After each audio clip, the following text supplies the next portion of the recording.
ลาวควรยกเลิกสัญญาสัมปทาน99ปีสบายดีท่านผู้ชม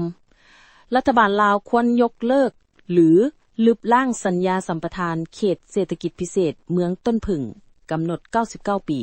เพราะบริษัทกลุ่มคิงโรมันปฏิบัติหรือดำเนินงานผิดกฎหมายและผิดข้อสัญญาสัมปทานหลายประการอิงตามข้อสัญญาระหว่างรัฐบาลลาวกับกลุ่มบริษัทคิงโรมันในปี 2007 ได้บันทึกข้อตกลงสัญญาเช่าเปิ่นเวลา99ปีในเขตเมืองต้นผึ่งแขวงบ่อแก้วในเนื้อที่ 100,000 เฮกตาร์ในจุดประสงค์มีดังนี้ 1. เฮ็ดให้เขตนี้ลบล้างการปลูกฝิ่นที่เคยมีก่อนมา 2. สร้างเขตนี้ให้เป็นเขตเศรษฐกิจพิเศษคือการเกษตรทันสมัยใช้หลักวิทยาศาสตร์วิทยาการด้านการปลูกฝังและเลี้ยงสัตว์ในเนื้อที่ 7,000 เฮกตาร์ 3,000 เฮกตาร์แบ่งเป็นเขตปลอดภาษีตั้งคาสิโนท่องเที่ยวห้านค้าและโรงแรม 4. สร้างเดินยนต์ระดับนานาชาติ 5. สร้างสถานที่แห่งนี้ให้เป็นบอนที่ประชาชนในเขตนี้มีเวียกเขตงานทำตามระดับความรู้ของไผลาว 6. การปกป้องคุ้มครองรักษาความสงบให้ทั้งสองคิงโรมันและรัฐบาลมีสิทธิ์เท่าเทียมกันคิงโรมันมีตำรวจเท่าใดรัฐบาลก็ต้องมีเท่านั้น 7. การลงทุนสำหรับการเกษตรรัฐบาล 30% และคิงโรมัน 70%ในนี้บ่เห็นกล่าวถึงภาษีรายได้แต่อย่างใดบ่ฮู้ว่ารายได้จากคำว่าเศรษฐกิจพิเศษนั้นมาแต่ไสการปลูกพืชและเลี้ยงสัตว์นั้นมีหลายปานใดเบิ่งแล้วคือบ่ได้เอาใจใส่พอเท่าใดเขาปลูกพืชและเลี้ยงงัวเป็นเพียงเพื่อเลี้ยงพนักงานภายในคาสิโนของเขาเท่านั้นข้าพเจ้าว่า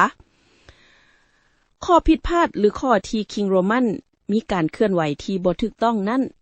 ที่เฮาเห็นว่ารัฐบาลลาวควรยกเลิกหรือลบล้างสัญญานั้นมีคือ 1. ค่ายาเสพติด 2. ค่ามนุษย์ 3. ค่าสัตว์ป่าที่หวงห้ามและสงวน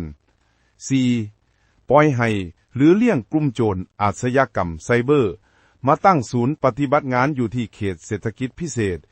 ซึ่งเป็นประพฤติหรือการกระทำที่ผิดกฎหมายและผิดต่อข้อสัญญาสัมปทานที่บ่ได้บ่งไว้ในสัญญาแต่ประการใดเลย 5. ซื้อจ้างจอบอ้อยเจ้าหน้าที่ตำรวจลาวบ่แจ้งจับหรือรายงานต่อรัฐบาลแต่ประการใดเลย 6. บ่ได้เปิดให้คนลาวในเขตนี้ได้มีเวียกเฮ็ดหว่านทำเท่าที่ควร